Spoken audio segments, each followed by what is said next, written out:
अस्सलाम वालेकुम। आप देख रहे हैं प्रोग्राम खबर ये है। मैं हूं शाजिया ज़िशान। प्रोग्राम में मेरे साथ हैं सईद काजी और इस्लामाबाद से हैं रऊफ क्लासरा। क्लासा साहब आपको और काजी साहब आपको रमज़ान की खुशियाँ मुबारक हों। और हमारे जो नाजरीन हैं जहाँ जहाँ हमारा प्रोग्राम देखा जा रहा है, पूरी दुनिया के मुसलमानों को रमज़ान की खुशियाँ मुबारक हो। प्रोग्राम का बाकायदा आगाज़ करते हैं। नाजरीन, 82 अरब रुपए की करप्शन के स्कैंडल में मुलविस तौकीर सादिक ने कुछ इंकशाफात किए हैं और नैब की तफ्तीशी टीम के सामने कुछ शवाहिद भी आए हैं।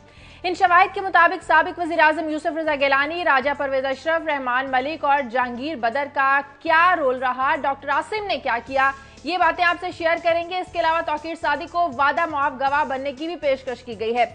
वादा मुआफ गवाह बनने के बाद केस क्या रुख इख्तियार करेगा और अरबों रुपए ईंटने वाले अफराद के खिलाफ क्या कार्रवाई की जाएगी, इस पर आज हम बात करेंगे। और आज जो हमारी दूसरी खबर है ये भी करप्शन केस से ही मुतालिक है और ये है NICL corruption case. Chief justice Iftikhar Muhammad Chaudhry कहते हैं कि जिन अफसरान को अदालतें नोटिस जारी करती हैं उनको तरक्की दे दी जाती है, जिसको हम पूछते हैं उसे बड़ा अफसर बना दिया जाता है। एक और अहम बात जो चीफ जस्टिस ने की वो ये है कि मौजूदा हुकूमत का रवैया भी साबिक हुकूमत जैसा है। आखिर ये मामला है क्या, इस पर भी बात करेंगे। और आपको बताएंगे कि अंधेर नगरी चौपट राज है। पाकिस्तान में वाफिर मिकदार में पैदा होने वाली सब्जियां पाकिस्तानी आवाम के लिए रमजान और ईद के दिनों में किस तरह नायाब बना दी जाती हैं और किस तरह सब्जियों की कीमतों में कल से रिकॉर्ड इजाफा हुआ है, इस बारे में आपको बताएंगे और कोशिश करेंगे कि इस बारे में जो अपडेट्स हैं हमारे नुमाइंदों से लें। इन तमाम खबरों में बात करेंगे, लेकिन रोजाना की तरह आपके साथ खबरें शेयर करेंगे क्लासर साहब और कायल साहब भी। जी कायल साहब।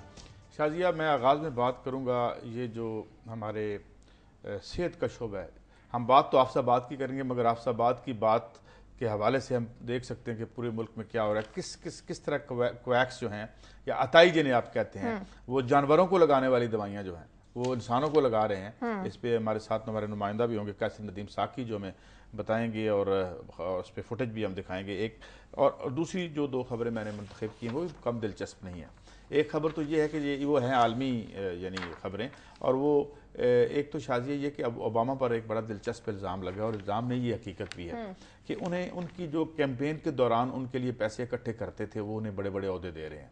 और हाल ही में उन्होंने एक ओहदा दिया है, लंदन में सफ़ीर लगाया है अपना, जो उनका चेयरमैन है फंड रेजिंग का, उसको। और ये इस पर एहतजाज किया है उनकी जो फॉरेन ऑफिस की एक ऑर्गेनाइजेशन है उसने। और ज़रा इस ये फंड रेजिंग का क्या इशू है और ये कैसे इन्फ्लुएंस करता है इवन जदीद जमहूरियतों को, उस पर बात करेंगे। और इसके साथ ही जोड़ के देखेंगे कि स्नोडन जो है, बज़ाहिर तो उसको बड़ा डिमोनाइज किया गया, कहा गया, और न्यूयॉर्क टाइम्स में स्टोरी लगी कि ये जो विसल ब्लोअर था कि इसने ये तमाम राज चीन और रूस को दे दी हैं। मगर जब एक सर्वे करवाया यूनिवर्सिटी ने तो पता चला कि 55% अमेरिकन जो हैं वो उसकी हमायत करते हैं और वो उसे गद्दार नहीं समझते। अच्छा। बल्कि 34% जो लोग हैं वो उसे एक बिट्रेयर या गद्दार कहते हैं, मगर जो अक्सरियत अमेरिकन की है। और फिर इसके साथ कुछ और फैक्ट्स एंड फिगर्स आए हैं, कैसे अमरीकी समाज की जो एक अमूमी शऊर है वो कैसे बदल रहा है। कल तक वो कहते थे वार एंड टेरर करो, अब उनके शकूक इस पे बढ़ते चले जा रहे हैं। तो ये जो दुनिया में आपको तब्दीली नजर आती है और ये हुकूमतों की जो बिट्रेयल्स हैं आवाम के साथ, उसके रद्द-ए-अमल के तौर पे जो आलमी मूवमेंट्स कैसे डेवलप हो रही हैं, इस पे बात करेंगे। ठीक है, क्लासेस साहब के पास चलते हैं। जी क्लासेस साहब। जी सादिया, आज मेरे पास 2-3 बड़ी इंपॉर्टेंट खबरें हैं। एक तो सबसे बड़ी ये है कि आप कह सकते हैं मौजूदा हुकूमत का पहला एक स्कैंडल सामने आ रहा है और तकरीबन 15 अरब रुपए का ये स्कैंडल है। ये बात हम नहीं कह रहे, यहाँ पे पेप्को के जो साबिक MD थे उन्होंने एक लेटर लिखा है चीफ जस्टिस ऑफ पाकिस्तान को, जिसमें उन्होंने बड़े सनसनीखेज इंकशाफात किए हैं कि ये जो प्रोजेक्ट था इसका नंदीपुर का, जिसको भी रिवाइव किया गया है, चाइना जब विजिट पे गए थे हमारे मौजूदा हुक्मरान, तो वो ये कहते हैं इसकी कॉस्ट में जो एस्टिमेशन की गई है कम से कम 15 अरब रुपया जानबूझकर ज़्यादा की गई है। तो हम आपको डिटेल बताएंगे कि ये 15 अरब रुपया किसकी जेब में जाने वाला है। हम तो अब तक पीपल्स पार्टी को रो रहे थे, तो आज जो चीफ जस्टिस ऑफ पाकिस्तान को खत लिखा गया है, और लिखने वाला कोई आम आदमी नहीं है, ये उसके MD हैं, उसके जिन्होंने खुद वो कहते हैं ये प्रोजेक्ट मैंने कंसीव किया था, मैंने बैठ के बनाया था, और मुझसे बेहतर कौन जान सकता है कि इवन 3 साल की डिले के बाद भी जो प्रोजेक्ट की कास्ट अब अप्रूव की और जितनी पेमेंट इन्होंने चीनी कंपनी को करनी है, वो कहते हैं 15 बिलियन रुपीज़ का कम अज़ कम इसमें वो जा रहा है, किसी की जेबों में जा रहा है। उसकी हम आपको सर डिटेल बताएंगे कि आखिर ये आते ही काम शुरू हो गया है। और दूसरी जो खबर है, हमारे रिपोर्टर अजमत मलिक हैं ये रोज़नामा दुनिया के, उन्होंने एक बड़ी अच्छी खबर ये फाइल की है कि जो 12,000 हाइब्रिड गाड़ियाँ हैं ये जो इंपोर्ट की जा रही थी, इसके पीछे असल कहानी कुछ ये सामने आना शुरू होगी। हम उस वक्त सारे हैरान थे कि हाइब्रिड गाड़ियाँ आ रही हैं 1200 सीसी, तो वो ये कहते हैं कि इसके पीछे एक अच्छी खासी वेल थॉट एक प्लानिंग है, कुछ पार्टीज़ हैं जिनको फ़ायदा देना है। तो ये भी हम अजमत मलिक से पूछेंगे कि वो क्या क्या फ़वायद और किस किस को दिए जाने हैं। और तीसरी बड़ी एक अहम इससे रिलेटेड है कि आपने आज के अखबारात देखे होंगे, कल से हम फॉलो कर रहे हैं कि एबटाबाद कमीशन की अब तक जो रिपोर्ट है तो उसका रुख बदल दिया गया है बड़ी चालाकी से, बड़ी होशियारी से। अब तहकीकात इस बात की शुरू हो गई है कि ये रिपोर्ट लीक किसने की थी, जो जिम्मेदारान थे उनके खिलाफ कोई कार्रवाई नहीं है, अब लीकेज की तरफ रुख मुड़ गया है। तो वो हम बताएंगे ये क्या कल्चर है पाकिस्तान में, कि अब पाकिस्तानी मीडिया भी इस चीज़ के खिलाफ हो गया कि ये क्यों लीक की गई, ये क्यों इन्फॉर्मेशन ये आपने लोगों के साथ शेयर कर लिए। वो बड़े इंटरेस्टिंग चीज़ें सामने आ रही है। बाकायदा टास्क दे दी गई है इंटेलिजेंस एजेंसीज को, आप ढूंढें। जो इंटेलिजेंस एजेंसी उनको नहीं ढूंढ सकी थी कि यहाँ पे हमला होने वाला है, यहाँ पे ओसामा बिन लादेन साहब रहते हैं, उनको जिम्मे लगाया कि आप जरा हमें ढूंढ के दें कि ये रिपोर्ट किसने लीक की है। ये इस पे मैं आपसे बात करेंगे। ठीक है क्लासेस साहब, जरा पहले तौकीर सादिक का केस हम जरा डिस्कस कर लें। 24 घंटों की मोहलत दी गई है, उन्हें कहा गया है कि वादा माफ गवाह बन जाए। अगर वो वादा माफ गवाह बन जाते हैं, कहा जा रहा है कि उन्हें छोड़ दिया जाएगा, तो वज़ीर आज़म यूसुफ रज़ा गिलानी, राजा परवेज अशरफ जिन्होंने गैर कानूनी तौर पर तैनाती की, रहमान मलिक जिन्होंने फरार करवाया, जहांगीर बदर जो बतौर चेयरमैन ओगरा उनकी तैनाती पर असरअंदाज हुए, आसिम मलिक जिन्होंने गैर कानूनी तौर पर लाइसेंस दिए, क्या कार्रवाई का घेरा सिर्फ इन अफराद के गिर्द तंग होगा? ये वादा माफ गवाह बन जाते हैं, इनकी आसानी से जान छूट जाएगी? शादी आप जितने नाम ले रही है, मैंने जैसे इसमें ये कल भी हमने इस पर बात, कोई इनमें गैर एक्सपेक्टेड नाम नहीं है, कोई गैर मुतवक्के नाम नहीं है जो हमारे चैनल्स ने और हमारे मीडिया ने कहा बहुत बड़े बड़े नामों के इंकशाफात होने वाले। कल ही हमने बैठ के बात की थी और मैं लिस्ट भी गिना दी थी कौन कौन बड़े नाम है जो पिछले हम 1 साल से बार बार डिस्कस कर रहे हैं, लेकिन हम ऐसे पेश करते हैं आवाम के सामने के पता नहीं हमने पटारी में से कौन सा सांप निकाल के आपको दिखा देना है। ये नाम जो आपने लिए हैं आपके सामने है कि बार बार रिपीटेडली आ चुके हैं, इसमें कोई नई चीज़ नहीं है। उसमें वज़ीर आज़म साहब के भी नाम आ रहे हैं, गिलानी साहब भी हैं, राजा साहब भी हैं, उसमें वो कहते हैं यूजुअल सस्पेक्ट्स इसमें सारे मौजूद हैं। इंपॉर्टेंट चीज़ यह है कि नैब इसमें कितना सीरियस है। जो असल इशू आने वाला है सामने कि नैब के अंदर एक तो कैपेसिटी नहीं रहेगी को इस तरह की प्रोसिक्यूशन कर सकें, इस तरह के बड़े केसेस को, मेगा केसेस को हैंडल कर सकें। पिछले कुछ अर्से में हमने देखा है नैब ने एक नई स्ट्रेटजी आके अडॉप्ट की जिसको चीफ जस्टिस ऑफ पाकिस्तान ने एक बार बार अदालत में कहा है। जैसे आप भी अपने अभी उसमें आप इंट्रो में बात कर रहे थे कि चीफ जस्टिस कहते हैं कि ये मौजूदा हुकूमत ने आते ही वही काम शुरू कर दिए जो पिछली पीपल्स पार्टी की हुकूमत करके गई थी। चीफ जस्टिस साहब अभी से 1 महीना इनकी हुकूमत को हुआ है और इनके स्टेप से चीफ जस्टिस भी मायूस होना शुरू हो गए हैं कि ये देखें कि बात आगे नहीं बढ़ रही। इंपॉर्टेंट चीज़ यह है कि नैब को एक ट्रेनिंग दे दी गई और नैब के जितने टॉप की हायरार्की हमने देखी, अफसरान हैं, हो सकता है नीचे पे ना हो कुछ लोग, हम सबको नहीं ब्लेम करते, अदरवाइज इनका कवर अप, मैं जो पिछले 2-3 साल से नैब को फॉलो कर रहा हूँ, कवर अप किसी पे कोई बात नहीं होनी चाहिए, किसी पे कोई केस नहीं होना चाहिए। लेकिन अभी चेयरमैन नैब की तकर्री होना तो बाकी है। प्रोसिक्यूटर जनरल भी कहते हैं कि जब तक चेयरमैन नैब की तकर्री नहीं होगी मजीद कार्रवाई आगे नहीं बढ़ सकती। नहीं शायद जब तक चेयरमैन नैब बैठे थे फसी बुखारी साहब, उन्होंने कौन सी तोपें गन्ने बम चला लिए थे कि ये जी के 2 महीने में नैब का चेयरमैन नहीं है। अदालतों में जाते थे, ये देखें जी ये फलां टेक्निकल मसला है, ये फलां, ये सबसे बड़ा डिफेंड जो मैं देखता था अक्यूज को नैब खुद कर रहा होता वहां पे, जिनका काम है प्रोसिक्यूशन करना, ट्रायल करना, एविडेंसेस को ढूंढना, वो जहां के कहते नहीं जी ये तो केस नहीं बनता जनाब, ये क्या आपने हमारे जिम्मे लगा दिया है, आपकी पावर्स में नहीं है। वहां पे के आगा साहब उनके प्रोसिक्यूटर थे, वो अच्छी खासी ये बेंच के साथ लड़ाई करते थे, उनका आप तो इसको सुन ही नहीं सकते, आप कौन होते हैं, सारी पावर्स चेयरमैन नैब के पास है। इंटरेस्टिंगली एक और बड़ा काम हो रहा है, दिलचस्प हो रहा है इस मुल्क में, जो तमाशा बन गया, हंसी आती है कि पीपल्स पार्टी पे भी नैब के केसेस हैं और ये नवाज शरीफ साहब पे ये नैब के केसेस हैं। दोनों जो अक्यूज पार्टी हैं वो मिलके एक दाद अपने लिए इन्वेस्टिगेटर ढूंढ रही हैं कि वो कहते हैं मेरी मर्जी का होना चाहिए, वो कहते हैं मेरी मर्जी का होना चाहिए। हम बैठ के तमाशा देख रहे हैं और बड़े हम इंटरेस्ट से उसको रिपोर्ट कर रहे हैं। हाँ जी देखें वो जो पीपल्स पार्टी ने कहा कि हमारी इन्वेस्टिगेशन करानी तो ये नाम होने चाहिए। नवाज शरीफ साहब कहते नहीं क्योंकि मेरे 4 नैब में केसेस पड़े हुए हैं, जनाब मुशर्रफ दौर के अगर इन्वेस्टिगेशन होनी है तो मेरी मर्जी की होगी। और अगर दोनों की मर्जी का हो गया, अगर दोनों की मर्जी का हो गया फिर कार्रवाई किसके खिलाफ होगी?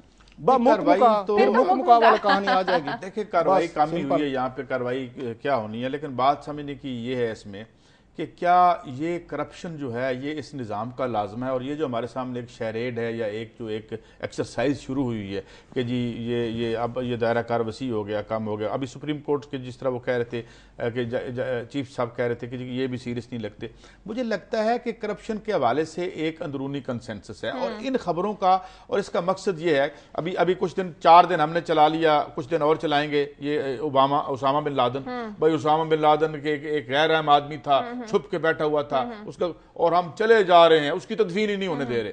अच्छा उसके साथ अब ये आ गया, अभी अभी नया खेल तो अभी हमें क्लासरा साहब ने बता दिया कि जनाब अब हम देखें, अब हम उनको ढूंढेंगे।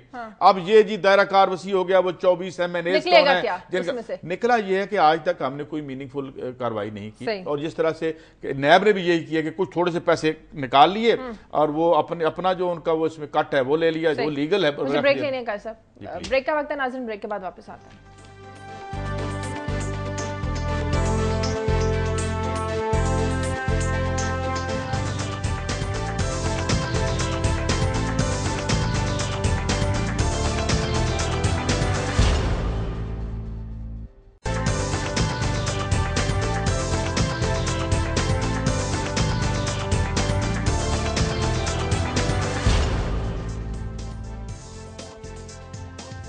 ब्रेक के बाद खुश आमदीद। फैसलाबाद से कॉलर हैं तारिक मजीद। हेलो जी। वालेकुम सलाम। ये रऊफ क्लासरा साहब से बात करना चाह रहा हूं। जी कीजिए। मैंने ये कहना था कि ये नैब की बात हो रही है, ये फैसलाबाद में छोटे छोटे इंडस्ट्री ओनर हैं, उनका FPE का केस चल रहा था। मेरी पहले भी बात हुई थी रऊफ क्लासरा साहब से, तो वो FPE का केस चल रहा था, वो हमारे खिलाफ हो गया। तो नैब का इदारा जो उन्होंने बंदे जो है ना यहाँ भेजे हुए हैं, जिन्हां टाउन में बैठे हुए हैं और तंग करके वो सबसे पैसे वसूल कर रहे हैं। आप कह रहे हैं नैब की कारकर्दगी नहीं अच्छी, ये देखिए छोटे छोटे बंदों को तंग तो कर रहे हैं, बड़ों का तो खैर कोई पकड़ ही नहीं सकता, आपको पता ही है। तो हमें बड़ा इन्होंने तंग किया हुआ हर लिहाज से। आप यकीन करें फैसलाबाद में लोड शेडिंग जो है ना, चीफ साहब ने कहा था बराबर लोड शेडिंग की जाए, लेकिन बगैर लानिया लोड शेडिंग इतनी ज्यादा हो रही है कि आप पूछे ना, बिल्कुल हमारे काम बंद पड़े हैं, फैक्ट्रियां बंद होनी शुरू हो गई। ठीक है, कोई पूछने वाला नहीं।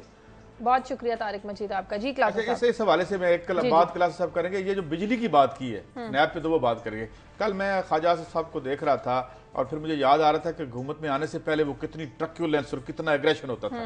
अब वो भी बड़ी मीठी मीठी बातें करते हैं। देखें इसमें सब्र, ये बड़ा वक्त है, 15 साल से बर्बादी हो गई है, खराबी हो गई है। तो अब ये मामला ये है कि हमने 322 अरब रुपया इकट्ठा किया गया, आपने दे दिया, बड़ा अच्छा किया आपने, मगर बिजली क्लासरा साहब अभी वो उसी तरह से चल रही है। 3 साल का अब इन्होंने टाइम मांगा है, क्या कहेंगे आप? एक तो तारिक मजीद साहब ने 2-3 बड़ी इंपॉर्टेंट बातें की हैं। एक तो ये बात कहते हैं ना कि उन चीफ जस्टिस साहब का भी ये हुक्म था कि ये बिजली की लोड शेडिंग है ना, इसको इक्वल किया जाए। ये आपके आईनी और कानूनी तौर पर ये मुमकिन नहीं है, क्योंकि 18वीं तरमीम में ये पंजाब ने लिख के दिया हुआ है, जो उस वक्त की पंजाब हुकूमत थी, अभी भी है, कि जहाँ पे ये बिजली ज़्यादा पैदा होती है, जहाँ पे सुई गैस ज़्यादा पैदा होती है, पहले उनकी ज़रूरियात पूरी की जाएंगी, उसके बाद बच जाएगी तो दूसरे सूबों को दिया जाएगा। ये बाकायदा एग्रीमेंट है, ये बाकायदा आइन का हिस्सा है 18वीं तरमीम। लिहाजा पंजाब के सूबे के हुक्मरान उस वक्त ये लिख के दे आए थे, इन्होंने वोट डाला हुआ है कि पहले जो आपका KPK है, आपका ये ना AJK है, जहाँ पे बिजली पैदा होती है, या डैम्स हैं, या सुई गैस वगैरह आपकी बलोचिस्तान या सिंध में पैदा हो रही है ज़्यादा, ये पहले उनके लोगों को मिलेगी, उनका राइट है, बेसिक राइट है, फिर अगर बात जाएगी तो दूसरे सूबे ले सकते हैं। इसलिए लोड शेडिंग अभी भी अगर इक्वल करने की जो कोशिश की जा रही तो गैर आईनी है, गैर कानूनी है। ये मैं बता दूँ, ये बात हमें अच्छी लगे या ना लगे, हमारे जो हमें ये 20वीं 18वीं तरमीम के बताए जाते हैं फ़ायदे, उनमें एक फ़ायदा ये भी है। नैब की बात मैं एग्री करता हूँ, नैब की किसी वक्त मैं लिस्ट शेयर करूँगा कि आखिरी दिनों में जो जनरल मुशर्रफ के थे, नैब की ये हालत हो गई, पटवारी, ये क्लार्क, ये छोटे छोटे सुपरिटेंडेंट, उनसे ये पैसों की रिकवरीज हो रही हैं, जो नैब कभी कभी आप कहते हैं कि साबिक वज़ीर आज़म बेनज़ीर भुट्टो साहबा ये हो गई, उसके बाद आसिफ जरदारी साहब हो गए, गिलानी साहब हो गए, बला नवाज शरीफ साहब हो गए, उनको प्रोसिक्यूट करते करते वो फिर पटवारियों तक पहुंच गया था। ये बिल्कुल इनका धंधा है, इनके मुंह को एक चस्का लग चुका है। 25% जब से इन्होंने रखा है बारगेनिंग चिप के नाम पे, इसलिए उनको तंग किया जा रहा होगा, उनको मनवाया जा रहा होगा। वो कि फाइन आपने 100 रुपए का फ्रॉड कर लिया है, आप हमें 50 दे दें, 25 रुपए खुद रख लेंगे। इनका 25% कट है जो लीगलाइज करप्शन कर रही है नैब, और साथ में उन्होंने 25 रुपए हुकूमत को दे देंगे आप और मैं, बल्ले बल्ले वो देखिए रिकवरीज हो रही है। सो ये लूट मार का सिलसिला, इतने बड़े बड़े स्कैंडल्स आप भी डिस्कस करते हैं, हम भी डिस्कस करते हैं, इतने बड़े बड़े नाम सामने आते हैं, फिर ये डिस्कशन की हद तक ही रह जाते हैं। नैब तो इसमें संजीदा नहीं लगता। आपका ये शाहजहा, मेरा, आपका, काजी साहब का या दूसरे मीडिया का काम स्टोरीज को सामने लाना है, फैक्ट्स को सामने लाना है। आप ना थानेदार है, ना मैं SHO हूँ, ना काजी साहब जज लगे बैठे हैं कि हम बैठ के कहें ले आए जी मुलजिम और ये हमारे पास डिटेल है, चलें जी इसको 10 साल दें, इसको 5 साल दें। हम तो नहीं कर सकते, हम तो सिर्फ आके फैक्ट्स ला सकते हैं। यस, अगर फैक्ट्स हम गलत दे रहे हैं, स्टोरी हमारी ठीक नहीं है, डॉक्यूमेंट हमारी प्रिपरेशन नहीं है, आप बात करें, हमें अदालतों में लेके जाएं या जो भी आपका जी चाहता है, आप और मैं या पाकिस्तानी मीडिया, मेरा ख्याल उसको फ्रस्ट्रेट नहीं होना चाहिए। हमें अपनी काउंसलिंग करनी चाहिए कि हम अपना काम करने की कोशिश कर रहे हैं और मीडिया कर रहे हैं, बाकी इंस्टीट्यूशन स्टेट के नहीं कर रहे, कहाँ पे प्रॉब्लम है हम उसको सिर्फ ये पॉइंट आउट कर सकते हैं। हम जज, थानेदार और वो नहीं बन सकते मेरा ख्याल। इसलिए मैं तो हरकत मायूस नहीं होता, ना मैं फ्रस्ट्रेशन का शिकार होता। तो आप और हम और बाकी मीडिया मेरा ख्याल अपना काम कर रहा है। बिल्कुल। अच्छा काजी साहब, NICL केस में सुप्रीम कोर्ट कहते हैं कि मौजूदा हुकूमत का जो रवैया है ये साबिक दौरे हुकूमत जैसा है। 3 साल हो गए इस केस में कोई पेशरफ्त नहीं हुई, लेकिन देखा जाए तो मौजूदा हुकूमत को सिर्फ 2 माह हुए हैं। वो तो इसके की ज़ाहिर तहकीकात होंगी, इसकी कार्रवाई होगी तो ही आगे बढ़ेगा। हाँ, लेकिन इसके बावजूद वो ये कह रहे हैं कि जिन अफसरों को जो है दोबारा वापस लगाया जा रहा है, मुझे उन्हें सुप्रीम कोर्ट को ये लगता है कि ये आज बड़ी शायद सुर्खियों से ये खबर भी छपी है, मगर बात शाजिया वही आती है और ये बात सब जुड़ी हुई है कि ये जो एक तस्वर दिया जा रहा है कि ये लोग अनटचेबल हैं, आप इन्हें हाथ नहीं लगा सकते। अच्छा, दूसरी बात जो हमने ये भी महसूस की है कि जहाँ पे एक इनका नज़ा और हर मामले पे इनकी लड़ाई और बाहर आके ये बहुत एक दूसरे के खिलाफ बोलते हैं, मगर कोई सीरियस पेशरफ्त करप्शन के हवाले से इसलिए नहीं की जाती कि वो कहते हैं शीशे के घर में बैठ के पत्थर कौन फेंकेगा। इस तरह मुस्लिम लीग नून के भी अभी पड़े हुए हैं। अभी खुर्शीद शाह साहब ने कहा कि भगवान दास साहब को हमने मनवा लिया है, वो एक और जज साहब को लेके आना चाहते हैं।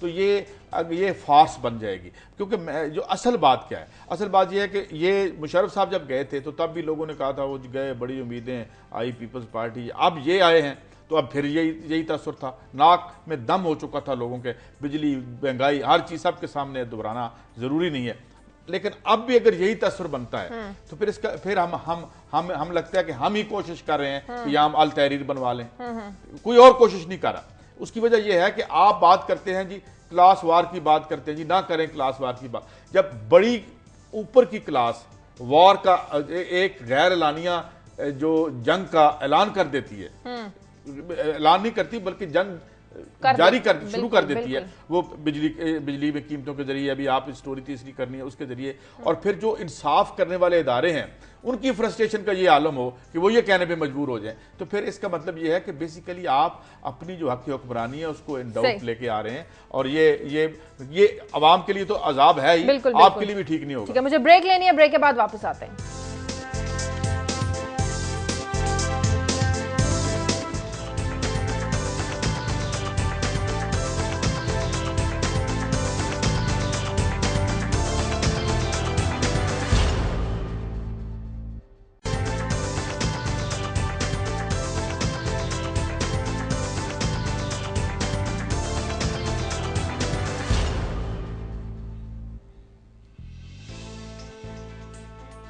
ब्रेक के बाद खुश आमदीद। क्लास साहब मैं आपकी तरफ आती हूँ, पहले तो जरा इस बात पर कमेंट कीजिए कि मौजूदा हुकूमत के लिए इस तासुर को ज़ाहिर करना कितना ज़रूरी है कि इनका जो रवैया है वो साबिक हुकूमत जैसा है। और अभी आपने जो इनका एक स्कैंडल डिस्कस किया, अभी 60 दिन हुए हैं इन्हें आए हुए, तो 15 अरब का स्कैंडल, क्या कहानी है ये?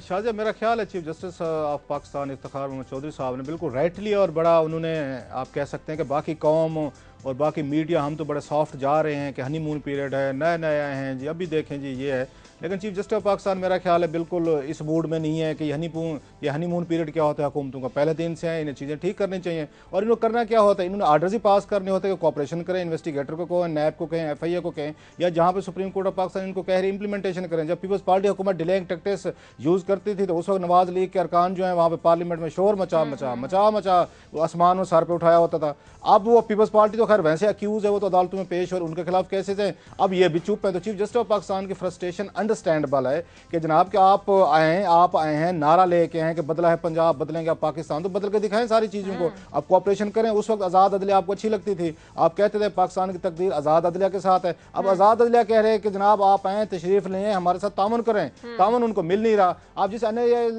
NICL स्कैंडल की बात कर रहे हैं वो बहुत बड़ा एक स्कैंडल है जिसमें लोगों को क्लीन चिट्स दी गई हैं, बहुत सारे बैरून मुल्क ये फरार हो गए, वापस नहीं आए, और उसमें ये अमीन फ़हीम साहब ये सबसे उनका नंबर 1 पे आता है।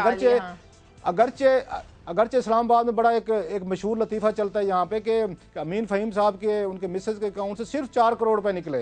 2 अरब रुपए के स्कैंडल में से उन्होंने 4 अरब रुपए, बड़े कंटेंट वाले आदमी कह सकते हैं, उन्होंने कहा मुझे 4 करोड़ ही दे दें, काफ़ी मैं ज़्यादा कि मैं चक्कर में पड़ता ही नहीं है, जो नकद मिल रहा है वही सौदा रख लो। बाद में कहते हैं पता नहीं किसने पैसे भेज दिए। हालांकि इसमें जो मुनस अलई साहब पे 34 और 38 करोड़ रुपए का वो था, उन पर इल्ज़ाम था कि उन्होंने 34 या 38 करोड़ रुपए इसमें से कमाए हैं। ऐसे दूसरे लोग थे उन्होंने करोड़ों में कमाए हैं। हमारे दोस्त अमीन फ़हीम साहब ने कहा छोड़ो जी, इतनी लालच कौन करे, 4 करोड़ नकदी दे दो। तो ये तो इनकी औकात है, यहाँ पे हाल है। उस दिन उनकी तकरीर आखिर तवक्कुल भी कुछ चीज होती है क्लासर साहब। बिल्कुल बिल्कुल कंटेंटमेंट कुछ चीज होती है। और ये वहद पाकिस्तानी अच्छे सियासतदान मुझे लगता है अमीन फ़हीम साहब 2 अरब रुपए में से उन्होंने कहा जी मुझे बस इसमें मुझे गरीब को 4 करोड़ रुपए देने, बाकी आप जाने। उन्होंने कहा कुछ तो हाथ आ जाए इससे पहले कि सब कुछ ही चला जाए। अच्छा, ये तो मौजूदा हुकूमत का स्कैंडल क्या है 15 अरब का? वो ये है कि यहाँ पे ये मुनव्वर बशीर साहब हैं, और एक तो पहले इनको दाद देनी चाहिए कि पाकिस्तान में ये कल्चर नहीं है। मतलब आई मस्ट अप्रिशिएट, मैं कभी मिला नहीं हूँ मुनव्वर बशीर साहब से। एमडी ये रहे हैं यहाँ पे, इसके ये पेप्को के रहे हैं, एमडी रहे हैं।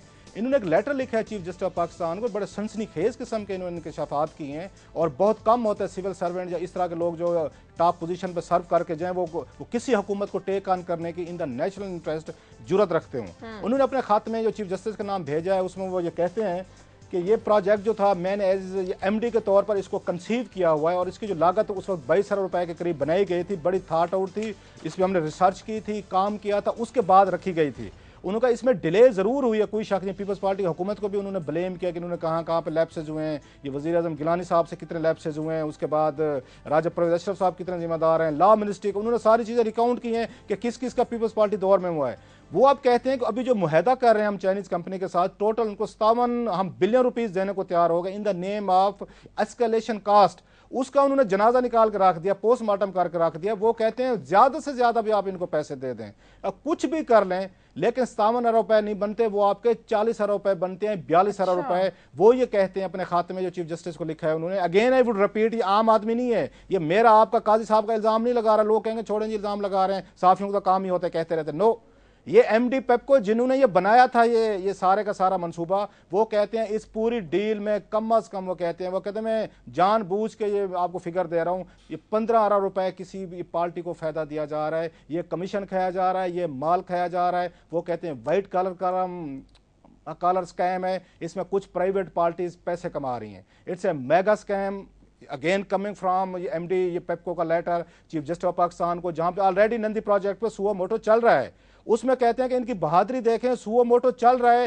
ये काजी साहब इस पे दाद देनी चाहिए कुछ आपको। सुप्रीम कोर्ट इस पे नंदीपुर प्रोजेक्ट पे ऑलरेडी सुओ मोटो लिए हुई है, कुछ पार्टीज को नोटिस हैं। आप ये मौजूदा हुकूमत ने आते ही, और हमें बताया गया था चीन में कि शुक्र करें जनाब, ये तो 82 अरब रुपए मांग रहे थे, ये तो 22 से 82 मांगते थे, हमने राजी करके इनको 57 अरब रुपए पे राजी किया, और कैश पेमेंट की जा रही है उस कंपनी को। वो ये कहते हैं जिस मशीनरी का आप हमें कह रहे हैं कि ये मशीनरी आई इनकी एयरपोर्ट पे रुक गई, वहां पे सारी पोर्ट कराची पोर्ट पे रुक गई और रस्टिंग होती रही है, गल सड़ गई, वो कहते हैं सारा ये झूठ है, गलत बात है। जो मशीनरी ये लेके आए थे आउटडोर मशीनरी थी, उसका इसे क्या ताल्लुक रस्टिंग होने से और उसका एस्केलेशन कास्ट से? वो कहते नहीं है, वो कहते जरूर डिलेड हुए, उनको उसमें नुकसान हुआ है कि जो बिजली उनसे लेनी थी।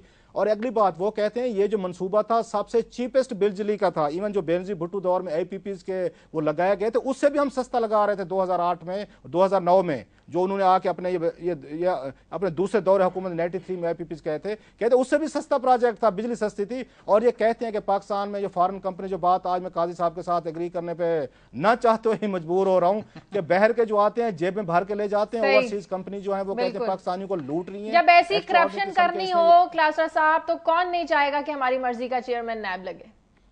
ये पहला बड़ा मेगा स्कैम है जो एमडी पेप्को ने चीफ जस्टिस के नाम खत में उन्होंने एक्सपोज किया है। Let's see chief justice of Pakistan इस पे नोटिस लेते हैं, पार्टीज को समन करते हैं, और मेरा ख्याल है नवाज शरीफ हुकूमत के लिए एक बहुत बड़ी एम्बेरसमेंट आने वाली अगर चीफ जस्टिस साहब ने इस पे बिल्कुल। साहब आपकी खबरों की तरफ आते हैं, कॉल ले लूं मैं लाहौर से। तारिक यहाँ लाओ जी, अस्सलाम वालेकुम जी। वालेकुम सलाम।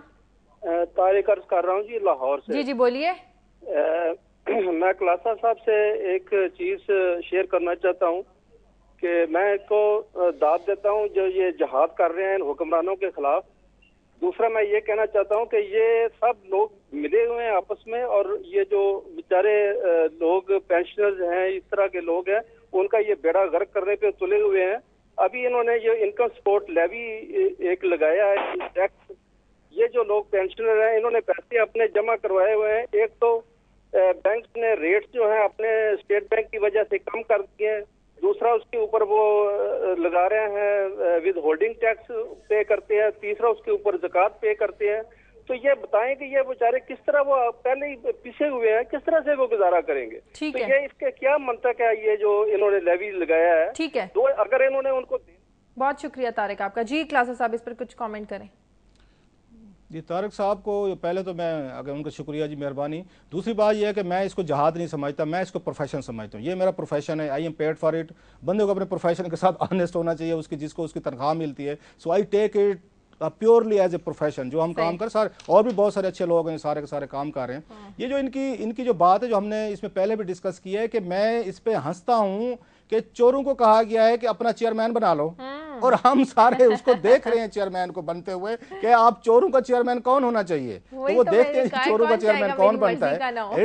It's a fraud, it's a मतलब इससे कोई बड़ा फरास नहीं हो सकता भाई। आप पे भी केसेस हैं, आप पे भी केसेस हैं मजीद। अब ये 15 रुपए का जो स्कैंडल आया है, अगर नैब इसको आके इन्वेस्टिगेट करेगा तो फिर इन्हीं लोगों के खिलाफ है जो ये चाइनीज कंपनी को ज्यादा पे कर रहे हैं। और बशीर अहमद को मैं ये समझता हूँ, मुनव्वर बशीर को वी मस्ट अप्रिशिएट। पाकिस्तान में कोई रिवायत नहीं है कि कोई सरकारी अफसर जाके और उसने कहा मैं सबूत दूंगा।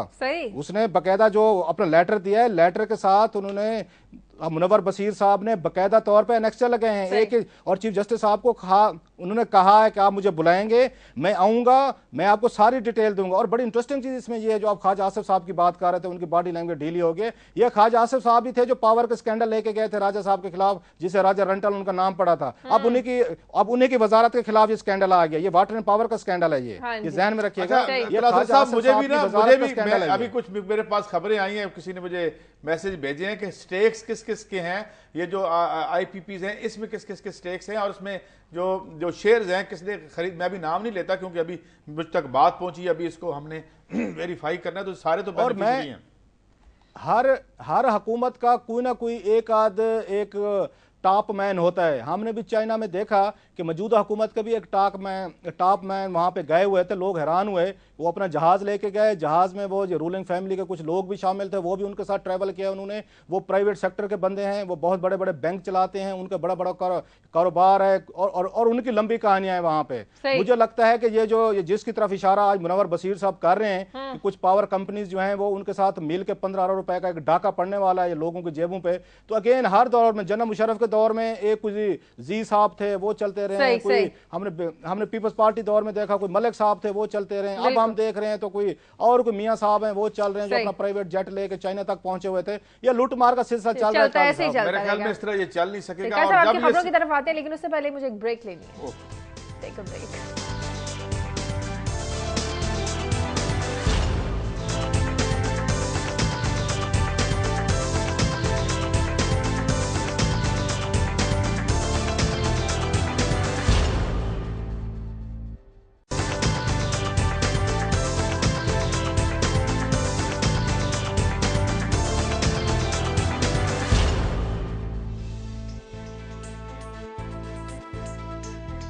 ब्रेक के बाद खुश आमदेद। हमारे नुमाइंदे अजमत मलिक हमारे साथ टेलीफोन लाइन पर मौजूद है, उनसे हम बात करते हैं। अजमत, अभी हम बात कर रहे थे, क्लासेस अभी ये स्टोरी शेयर कर रहे थे कि आपकी खबर है कि 12,000 हाइब्रिड गाड़ियां जो 1200 सीसी मंगवाई गई, क्या कहानी है इसके पीछे, क्या प्लानिंग थी, किसकी जेब में पैसे गए, किसको इसके फायदे हुए? गए तो नहीं, अभी जाएंगे। हाँ जी, बजट से कुछ रोज जब बजट आया कि 1200 सीसी गाड़ियों पर टैक्स माफ किया गया है, कस्टम माफ किया गया है, तो उससे बजट से भी कोई 20 या 25 दिन पहले जापान में कुछ इन्वेस्टर्स के जरिए एक खास कंपनी ने कुछ गाड़ियों का ऑर्डर दिया। वो शुरू में उन्होंने 2 महीने के लिए ऑर्डर दिया 5,000 गाड़ियों का, और टोटल 60,000 गाड़ियों का ऑर्डर दिया गया। ये 60,000 गाड़ियां 1200 सीसी थी, जिनका इससे पहले कोई वजूद नहीं, जो बनाई जा रही है। बजट से कुछ रोज पहले बजट जो बनाने वाले हैं उनकी मिली भगत से कुछ इन्वेस्टर्स ने ये ऑर्डर दिया ताकि 1200 सीसी गाड़ियां तैयार की गई, और जैसे ही कस्टम का माफ बजट में और उस हमारी गाड़ियां लास्ट हो जाएं, ताकि किसी और पे हमें किसी और को फायदा ना हो सके। मेरी एक इन्वेस्टर से भी बात हुई है, जिसको खबर में मैंने कोट भी किया था। उसने कहा जितने भी इन्वेस्टर हैं जो प्रॉपर इस पे काम करे, उनके लिए सबसे बड़ा ये मसला बढ़ रहा है कि उन्हें इसका पता ही नहीं था। उन्हें जिस दिन बजट आया तो पता चला तो उन्होंने भागदौड़ शुरू की कि ये 1200 सीसी कौन सी गाड़ी है, तो पता चला कि 1200 सीसी तो कोई गाड़ी अभी है ही नहीं। जापान, छोटा जापान के पास कोई गाड़ी नहीं है। 1000 सीसी विट्स की कुछ मॉडल्स हैं जिसमें वो हाइब्रिड है, और इसके अलावा 1500 सीसी प्रीवियस गाड़ी है, वो भी हाइब्रिड है। लेकिन 1200 सीसी छोटा सा सवाल, छोटा सा सवाल बस अजमत एक छोटा सा सवाल, उसके बाद बस हमें मुख्तसर सा हमें वो चाहिए था, आपसे जवाब चाहिए। ये इन्वेस्टर लाहौर के हैं, कराची के हैं या इस्लामाबाद के हैं जिनको फायदे होने वाले हैं? वो डिफरेंट जो वहाँ पर इन्वेस्टर रजिस्टर्ड है छोटे जापान के पास और वहाँ पे जापान में, ये उनके जरिए कुछ लोगों ने ऑर्डर किया है। यहाँ पे किसी एक खास बंदे ने ऑर्डर नहीं किया। अच्छा, मुख्तलिफ इन्वेस्टर्स ने किया। बहुत शुक्रिया अजमत मलिक आपका। काई साहब वही बात है, ऐसी गाड़ियाँ तो कोई है ही नहीं, 1200 सीसी गाड़ियाँ। अच्छा शाजिया, और उन्होंने डार साहब का एक डार साहब का कोट आया था, उन्होंने कहा नहीं बनती तो अब बनना शुरू हो जाएंगी। बड़ा फेमस कोट मैंने कहीं पढ़ा है। नहीं होता तो हम करना नहीं शुरू कर बनती तो अब बनना शुरू हो जाएंगी। अच्छा, अब ये है कि जब ये सारा हम फ्यूचरिस्टिक हो गए हैं, ये सब सारा खेल चलता है, तो फिर इस खेल के साथ तले आवाम के साथ क्या बीती है। इसमें मैं एक स्टोरी आज जो मैंने टेकअप की है वो ये कि एक हाफसाबाद के, हम अभी नुमाइंदे के पास भी जाएंगे, हमारे जो कैसर हैं, कैसर नदीम साकी, कि वहाँ कैसे जब आप ये पैसे ऊपर दाएं बाएं हो रहे हों, ये जो पैसा आवाम की सेहत पे लगना होता है, उन सेक्टर्स को हम बिल्कुल इग्नोर कर देते हैं। तो उस सेक्टर में क्या होता है, अगर हमारे साथ कैसर नदीम हों मौजूद, हम उनसे बात करेंगे। तो ये उसमें उन्होंने बताया है कि बहुत से ऐसे, अभी उनसे ट्राई कर रहे हैं, शायद वो बात हो जाएगी उनसे, कि जो बहुत सारे मरकज़ बन गए हैं अताइयों के, उसमें जो जानवरों को टीके लगाए जाते हैं, ख़ास तौर पे उन्होंने नाम भी मुझे डेक्सा मेथासोन बताया है, और ये मुझे सही है, उर्दू में चूँकि लिखे हुए, I don't want to mispronounce them, लेकिन हालत ये है कि वहाँ पे नॉन क्वालिफाइड लोग हैं जो बैठे हुए हैं एक बड़ी तादाद में, और वो ये बता रहे हैं कि जानवरों के टीके लगाए जा रहे हैं, उनको टीके लगाए जा रहे हैं। और अभी और ईडीओ की शहरियों की शिकायत भी की गई हैं, लेकिन उसमें एक बेबसी का इजहार किया गया कि जी वो कुछ नहीं कर सकते या उन्होंने कुछ नहीं किया। काजी साहब एक छोटा सा मुझे कमेंट करने की इजाजत है, मुझे रहा नहीं जा रहा। जी आपने कहा ना, हालांकि स्टोरी आप एक्सप्लेन कर रहे हैं, ये थोड़ी सी इंडिसेंसी उसमें आ जाएगा। वो ये है कि आपने कहा कि जानवरों के टीके इंसानों को लगाए जा रहे हैं। हमें ये बचपन में पढ़ाया जाता था, मेरा ख्याल है दरसी कुतुब में, कि human beings are social animal. तो हो सकता है किसी डॉक्टर ने या डॉक्टर ने पढ़ रखा हो कि ह्यूमन जो है ये सोशल एनिमल्स होते हैं, तो एनिमल्स के टीके लग सकते हैं सर। ये हमने पढ़ा है, हमें पढ़ाया है। मैं आज एक और इंसान जो है सोशल एनिमल है। अगर आपने ये बेचारे का कोई कसूर नहीं आता डॉक्टर का, हम जो बड़े पढ़ा होगा कहीं पे, अशरफुल मखलूकात हैं हम तो वैसे, लेकिन अर्ज ये करता हूं कि जो जानवर है ना, उसका ईवल वैसे ही जबिल्ली है, उसे भूख लगती है तो वो काट दे, हम पेट भर जाता है जब, तो तब हमलावर होते हैं। नहीं काजी साहब, हमारा डीएनए तो बंदरों से जाके ढूंढा है उन्होंने, मतलब ऑलरेडी हमें पता चल चुका है हम तो उनकी नस्ल में से, लिहाजा आप इतना ब्लेम ये हमारे डॉक्टर से हमारे रिपोर्टर ने बात भी की है, जरा वो सुन लीजिए। मैं आपको साइंटिफिक बात कर रहा हूं, अकीदे की बात है, साइंटिफिक बात कर रहे हैं सर, हमारा डीएनए वहां से मिलता है। बिल्कुल, हमारे रिपोर्टर ने एक अताई डॉक्टर से बात की, जरा सुन लीजिए उस डॉक्टर ने कहा क्या। रिएक्शन तकरीबन है क्यों नहीं, जानवर सिर्फ इतना है कि इंसान अगर लगे सिर्फ इतना कि जल्दी फायदा हो जाता है, और कुछ नहीं, नाले जरा सस्ता पै जाता है दूसरे जी दवाइयां नजर। मैनू तकरीबन जदों दे शोबे 10-15 साल हो गए, मैं मुख्तलिफ डॉक्टरों के शागिर्दी इख्तियार की, हर वक्त तुम कभी वेखो ना, मुख्तलिफ डॉक्टरों के रिपोर्टां, एक्सरे, लिबार्टी के टेस्ट, मैं कभी आप नहीं इलाज किया, सारे मशहूर, कभी गलत इलाज नहीं किया। डॉक्टर कितना कॉन्फिडेंट था कि एक इलाज जल्दी हो जाता है, फायदा हो जाता है, सस्ता पड़ता है। डॉक्टर नहीं, और दूसरा ये कह रहे हैं कि ये बैठ जाते देखते, बड़े गौर से देखते रहे हैं डॉक्टर्स को कि वो किस तरह से इलाज करते हैं। तो ये मैं शाजिया, पता नहीं हमारे अभी नुमाइंदों से रब्ता हो पा रहा है या नहीं हो पा रहा, लेकिन उनसे हम बात भी करेंगे। और ये कोई जो मैं उनकी स्टोरी देख रहा हूँ कि ये तकरीबन वने के तारड़, जलालपुर भटियाँ, पिंडी भटियाँ, टालीगुर, ये बेशुमार एक बड़ा इलाका है जहाँ पे ये स्टोर बने हुए हैं, ये क्लिनिक बने हुए हैं, यहाँ पे ये नॉन क्वालिफाइड लोग जो हैं, लोगों का इलाज किए जा रहे हैं, उनको कोई पूछ नहीं रहा, जिस तरह मुझे अभी सुबह कैसर बता भी रहे थे। और इसके बाद ये इशू क्या है, इशू ये है कि ये आपकी प्रायोरिटी नहीं, आपकी प्रायोरिटी है कि वहाँ से 1200 सीसी की हाइब्रिड गाड़ियाँ बनवाना। आपकी प्रायोरिटी जो है अगर इस तरह की होगी तो फिर आप यूसुफ समझ लें कि लोगों के साथ क्या बीत फिर ऐसे अताई डॉक्टर डॉक्टर्स को देख देख के बने। हाँ जी, तो ये एक बड़ा एक तकलीफदेह बात है, और ये भी हम इस स्टोरी पे और भी बात करेंगे, इसका फॉलो अप भी कर लेंगे और ये देखेंगे ये किसी और क्वालिफाइड डॉक्टर से हम पूछेंगे कि ये जो डेक्सामेथासोन है ये क्या है, या ये बाकी जो ये क्या दवाइयाँ हैं, क्योंकि मुझे अभी जो इत्तेफाक है, कोई लाइनें शायद गड़बड़ नहीं हो रही बात, मुझे वो सुबह ये बता रहे थे कैसर कि ये उनकी अभी मेरे ख्याल में आए हैं। जी हाँ, साकी साहब जी कैसर बताइए आपकी क्या बात हुई है, और ये तो हमने आपकी फुटेज देख भी ली, जो डॉक्टर्स से आपकी बात हुई है, जो क्वालिफाइड डॉक्टर्स हैं, वो क्या कहते हैं, और वो अमला कहाँ है सेहत का जिसने हमारी सेहत का ये हाल कर दिया है। काई साहब, हाफिजाबाद के मुख्तलिफ इलाकों, गली मोहल्लों और देहातों में बिलखसूस ये जो नॉन क्वालिफाइड डॉक्टर हैं, इन्होंने डेरे डाल रखे हैं। दूसरी बात आपने की कि जो महकमा सेहत का अमला है, तो महकमा सेहत के अमला के हवाले से बात करूंगा कि ऑर्डिनेंस 1962 के मुताबिक जो है ईडीओ हेल्थ जो है वो इन अताइयों के खिलाफ कार्रवाई करने का मजाज है, अथॉरिटी इसके पास है, लेकिन क्योंकि हमारी बदकिस्मती ये है कि हमारे इजला में ज्यादातर जो अफसरान हैं ईडीओ लेवल के जो हैं वो सिफारशी लगाए जाते हैं। इसी तरह हाफिजाबाद के ईडीओ हेल्थ जो हैं वो भी सिफारशी हैं। इनके पास हालांकि कानून के मुताबिक पंजाब हुकूमत ने इन्हें 1 लाख रुपए जुर्माना करने का अताई डॉक्टर को जो है। अच्छा, ये तो जो काम कर रहे हैं कैसर मुझे पता है, ये बताएं ये जो टीका जानवर ये किस बीमारी के लिए लगाया जाता है, कोई पूछता नहीं है, और ये क्या वो कह रहे हैं जिसे बड़े जल्दी ठीक हो जाते हैं, ये क्या कहानी है, ये जरा हमें बताएं कि किन कुछ। साहब, एक इंजेक्शन है डेक्सामेथासोन। अच्छा। ये वाइल होती है, एक इंजेक्शन होता है कि वाइल होती है, ये हम वाइल दिखा रहे हैं अपने नाजरीन को। ये जो वाइल है ये जानवरों को नजला जुकाम बुखार के लिए जानवरों पर इस्तेमाल की जाती है, लेकिन ये अताई डॉक्टर जो है इंसानों पर भी यही इस्तेमाल कर रहे हैं।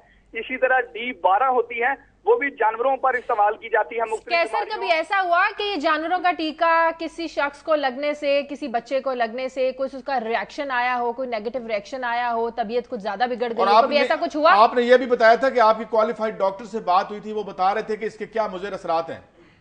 कैसा ये मुख्तलिफ इलाकों में जो देहाती इलाके हैं वहां पर जो है ये इंजेक्शन इस्तेमाल किया जाता है। मैं एक मिसाल दोहराऊंगा, अड्डा खानपुर है हाफिजाबाद के नवाही इलाका में, वहां पर 2 बार जो है इसी तरह के इंजेक्शन लगने की वजह से एक खातून जो थी उसका पूरा जिस्म जो है वो झुलस गया, और एक बंदे की उस वक्त जो है वहां पे मौत भी वाकया हुई। लेकिन उस अताई डॉक्टर ने महकमा सेहत की मिली भगत के साथ चंद रोज क्लिनिक स्टोर बंद रखा और बाद में दोबारा आ गया। मैं कैसा एक आपको अहम बात बताता हूँ कि ये जो अताई डॉक्टर हैं इनको महकमा सेहत की सपोर्ट किस तरह हासिल है कि हाफिजाबाद में ज्यादातर जो महकमा सेहत के मुलाजमीन हैं उन्होंने ये जगह जगह पे क्लिनिक बना रखे हैं, और वहां पे नॉन क्वालिफाइड अमला जो है वो रखा हुआ है जो इन गैर कानूनी क्लिनिक्स को चलाता है। हालांकि मजिस्ट्रेट के पास भी अथॉरिटी है इनके क्लिनिक सील करने के, इनके खिलाफ मुकदमा दर्ज करने के। MS जो होता है DHQ अस्पताल का उसके पास भी है, DDOH के पास भी हैं, लेकिन अफसोसनाक बात है कि कोई बंदा भी कार्रवाई करने को तैयार नहीं। कहा जाता है कि हमें सियासी प्रेशर है, हमारे साथ ये कुछ हो जाएगा, हमारा ट्रांसफर हो जाएगा। और अब नई बात जो है हमारे इल्म में आई है कि हेल्थ केयर कमीशन बनाया जा रहा है पंजाब हुकूमत की जानिब से इस अतायत के खात्मे के लिए, लेकिन पहले भी कई कमेटियां बनाई गई, बहुत कुछ किया गया। अगर पहले किसी ने कुछ नहीं किया तो अब कोई कुछ नहीं करेगा। अब भी कुछ ठीक है, बहुत शुक्रिया, बहुत शुक्रिया। हमारी दुआएं हो जाए वो कुछ करें और इसको they should take care of it, लेकिन बात ये प्रायोरिटी नहीं है खिलासा साहब। सेहत जो है वो वैसे ही यहाँ पे एक बड़ा मुनाफा बख्श कारोबार है हजूर, दर्द का व्यापार बन गया ये। जी खिलासा साहब। जी मेरा ख्याल कैसर नदीम साकी साहब ने बड़ी अच्छी रिपोर्ट की, मैं तो बड़ा मुतासर हुआ उनकी। एक प्रॉपर एक जैसे रिपोर्टर को काम करना चाहिए, रिसर्च की है, लोगों से मिले हैं, शॉर्ट्स लिए हैं, प्लस और अपना अच्छा एनालिसिस दिया। मेरा ख्याल कैसर मस्ट बी अप्रिशिएटेड। इस तरह के हमारे जो डिस्ट्रिक्ट लेवल पे रिपोर्टर्स हैं उनको काम एक्टिवली करना चाहिए, और एक तरह की सर्विस है। और अताई डॉक्टर के जो मैंने कमेंट सुने हैं, मेरे तो हंसी नहीं रोक रही, सीरियस कमेंट मुझसे हो नहीं पा रहा। उस जिस तरह का उसने बताया सस्ता पड़ता है, जल्दी ठीक होता है, तो अकाल साहब जल्दी ठीक होने की वजह मुझे ये समझ आ रही है कि भैंस को जो टीका लगाया जाता है उसकी डोज जरा ज्यादा होती है। नहीं, जल्दी ठीक होने का ये मतलब नहीं है। जल्दी इंसान जब इस तरह के माहौल में रहता है सेहत, फिर वो जल्दी ठीक होके निकल जाता है दुनिया के दुखों दर्दों से, इन टीकों से जल्दी निजात मिल जाती है। वही। और दूसरा हमारे यहाँ क्योंकि एक ये कंसेप्ट है कि एक अल्लाह की मर्जी, ऑफ कोर्स अल्लाह की मर्जी हर काम में होती है, लेकिन हमने कुछ ज्यादा उस पर रखा हुआ कि अल्लाह की मर्जी है, लिहाजा बेचारे गरीब लोग हैं, वो 4 पाई पे डाला, हकीम ने मारा, जिया, जो कुछ किया वो 4 पाई पे डाल के देखा, बस इसकी आई हुई थी, एक दिन मौत का मुकर्रर, इस दिन मरना था, इस वजह से भी इन लोगों के खिलाफ कोई कार्रवाई नहीं। एक्सप्रेशन बड़े मजे के हैं, अपनी कोताहियों से बंदे को मारते हैं और फिर जब कोई अफसोस करता है तो कहता है जी बस मौत घेर के ले आई सी। तो मौत घेर के नहीं ले जा रही, हमारी पॉलिसियां घेर के इन लोगों को इन अताइयों के पास ले जा रही हैं। मॉडर्न हॉस्पिटल नहीं है, मॉडर्न फैसिलिटीज नहीं है।